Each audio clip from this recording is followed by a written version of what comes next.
Vamos agora falar da tragédia dos Yanomamis. E eu tenho muito a falar sobre isso, né? Muito mesmo. Primeira coisa que eu quero falar com vocês é que Lula já começou a agir. Lula está agindo, no caso. Ele não está passivo, né? O governo Lula já está fazendo algumas coisas. Ele está fazendo o quê? Isso daqui, ó, André. O governo Lula exonerou 11 coordenadores de saúde indígena após a tragédia. Na segunda-feira, vulgo hoje, o governo do presidente Luiz Inácio Lula da Silva exonerou 11 coordenadores distritais de saúde indígena do Ministério da Saúde. Né? As demissões foram publicadas no Diário Oficial da União e foram assinadas pelo ministro da Casa Civil, o Rui Costa. De acordo com a informação, um dos exonerados é o Márcio Sidney Souza Cavalcante. Ele exercia o cargo no leste de Roraima, estado visitado pelo presidente no fim de semana. Lula foi ao território Yanomami após o ministro da Saúde decretar estado de emergência para combater a falta de assistência sanitária na região. Segundo o Ministério dos Povos Indígenas, mais de 500 crianças Yanomamis morreram por contaminação por mercúrio, desnutrição e fome, devido ao impacto de atividade de garimpo ilegal na região. E aqui eu quero falar um pouco sobre o garimpo ilegal. Nós temos que nos lembrar, lamentavelmente, que o governo Bolsonaro, o Bolsonaro colocou como ministro, né, como ministro do Meio Ambiente, o Ricardo Salles, e o Ricardo Salles disse o seguinte: o Ricardo Salles disse que tinha que usar da pandemia para favorecer, retirar regulações sobre a floresta. O Bolsonaro, ele próprio, já participou de garimpo, já fez essa atividade de garimpar. E ele também, o governo Bolsonaro, destruiu as instituições de fiscalização que atuavam justamente para tentar coibir, para tentar reduzir o garimpo ilegal. Isso significa o quê? Significa dizer que a morte de pessoas por mercúrio, por desnutrição, o abandono dos Yanomamis tem as digitais do Bolsonaro. E não é exagero falar isso. O governo Bolsonaro tem relação com o que está acontecendo. O Bolsonaro diz que é farsa da esquerda, a Damares diz que não foi omissão, ao que algumas pessoas estão ironicamente dizendo, não foi omissão, vocês tinham a intenção de realizar aquilo. Mas o fato é que o governo Bolsonaro, com as políticas de destruição da regulação, contribuiu decisivamente para o estado de coisas lá em Roraima. Né? Essa crise humanitária terrível que nós estamos vendo. Né? Então, já tem essa ação do governo Lula. É desumano o que eu vi aqui. Sinceramente, se o presidente que deixou a presidência esses dias, em vez de tentar fazer tanta motociata, tivesse vergonha e viesse aqui uma vez, quem sabe esse povo não tivesse tão abandonado como está, disse o petista no último sábado. Né? E aqui os exonerados, pessoas que foram demitidas. Né? Enfim, é uma coisa assim muito, muito triste mesmo saber disso. Né? Teve uma mulher em Yanomami que morreu em condições severas de desnutrição. Não é? O Gilmar Mendes, né? O Gilmar Mendes pediu apuração urgente. Né? Foi uma fala recente do ministro Gilmar Mendes, eu posso até mostrar aqui para vocês rapidamente. Gilmar Mendes pede apuração urgente sobre Yanomamis. Né? Para o ministro, a penúria da terra indígena é inaceitável. A região em Roraima passa por crise humanitária. Ele está coberto de razão. O que ele está dizendo aqui, eu diria que é o óbvio. Né? Não tem nada além do óbvio sendo dito por ele sobre isso. Não é? E o que é que os bolsonaristas estão fazendo? O que é que os bolsonaristas estão fazendo? Bem, sobre isso, eles estão propagando mentiras. Né? Propagando fake news. Aliás, virou uma espécie de profissão de bolsonarista. Bolsonarista agora é sinônimo de propagação de fake news. Porque olha só o que diz o G1. Situação de emergência acontece dentro do território brasileiro, ao contrário do que propagam os bolsonaristas. Sim, os bolsonaristas nas redes sociais estão dizendo que as mortes teriam acontecido na Venezuela, o que não procede.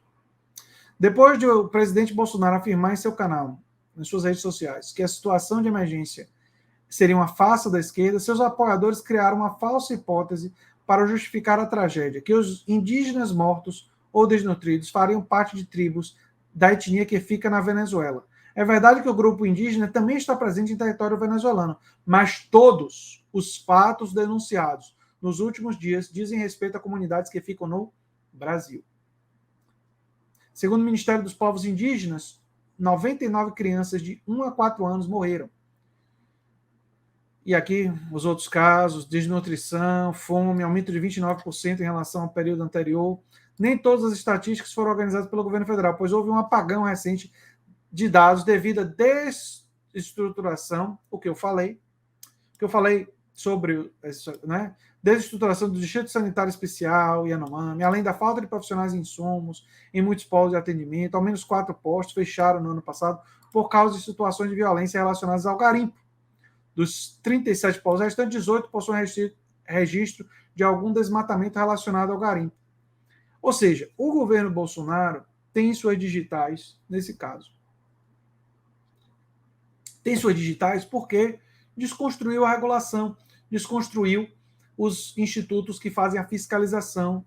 Né? Então, olha só, em 2020, o Ministério Público Federal entrou com uma ação exigindo que o poder público promovesse completa retirada dos garimpeiros da terra indígena, além de elaboração de um plano emergencial de ações. Apesar das decisões liminares, não houve, nos últimos anos, ações efetivas do governo federal. Vocês perceberam o que está dito aqui nesse singelo parágrafo? Nesse singelo parágrafo está dito o seguinte: o Ministério Público Federal, em 2020, 3 anos atrás, fez a sua parte. 3 anos atrás eles disseram: tem que ter ações, tem que retirar os garimpeiros, tem que agir. E o governo Bolsonaro fez o quê? Nada. Não fez nada. Cruzou os braços. Disse para a população indígena: se vire. E disse para os garimpeiros ilegais: pode ficar aí, pode garimpar, fique de boa. Então, esse é mais um caso que vai para o longo rol de processos que devem recair sobre pessoas do governo Bolsonaro. E aí eu não estou falando apenas do Bolsonaro. Porque todo mundo que compactou com isso aqui, e esse avanço avassalador do garimpo, entendeu? Tem as mãos sujas de sangue. Números do avanço do garimpo foram publicados em detalhe pela Ucutucara, Associação Yanomami, no ano passado. Desculpe a pronúncia, eu errei. No relatório Yanomami sobre ataque. De acordo com a pesquisa, o garimpo ilegal avançou 46% entre 2020 e 2021. E a atividade ilícita já afeta mais da metade. Olha só o avanço. De 2016 a 2020, o garimpo na TI cresceu nada menos do que 3.350%, ressalta o estudo. Todo esse território fica dentro do Brasil. Entre as regiões mais afetadas estão essas aqui. Enquanto os primeiros ficam ao norte de Roraima, Omoxi fica abaixo da fronteira com a Venezuela, por exemplo. Na região Parima fica a comunidade Surucucu, uma das mais afetadas pela desnutrição infantil, de acordo com o Ministério da Saúde. É muito triste. É muito triste isso. É muito triste. A Xanda faz uma pergunta aqui. André, você viu a fake news que o Oswaldo Eutaccio lançou um tal de poder DF, que os índios são venezuelanos? É isso que eu estou falando. Então, os bolsonaristas estão soltando essa notícia falsa de que seriam venezuelanos, mas é totalmente fake.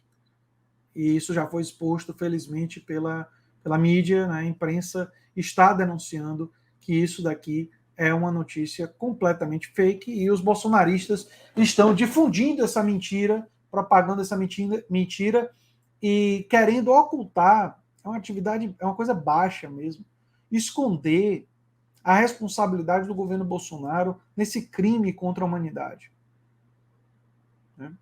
É muito triste, é dramático. Felizmente, o povo às vezes diz assim: André, mas Lula também é a favor do grande capital e tal. Tem um pessoal de esquerda radical que às vezes diz isso.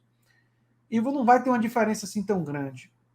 Gente, é só olhar para esse tipo de caso para dizer a diferença entre Lula e Bolsonaro é gigantesca. É gigantesca em todos os quesitos. Lula vai abraçar todas as causas que eu defendo? Claro que não. Claro que eu estou à esquerda do governo Lula em alguns pontos importantes. Eu defendo um grau de incentivo ao cooperativismo muito mais intenso. Eu defendo uma reforma tributária muito mais dura com a especulação financeira do que o governo Lula vai ser capaz de aprovar. Né? Também tem a questão do Congresso e o Congresso que nós temos, que vai impor várias dificuldades para o novo governo. Mas a diferença, gente, as diferenças são muito grandes. Não dá para comparar. Não dá.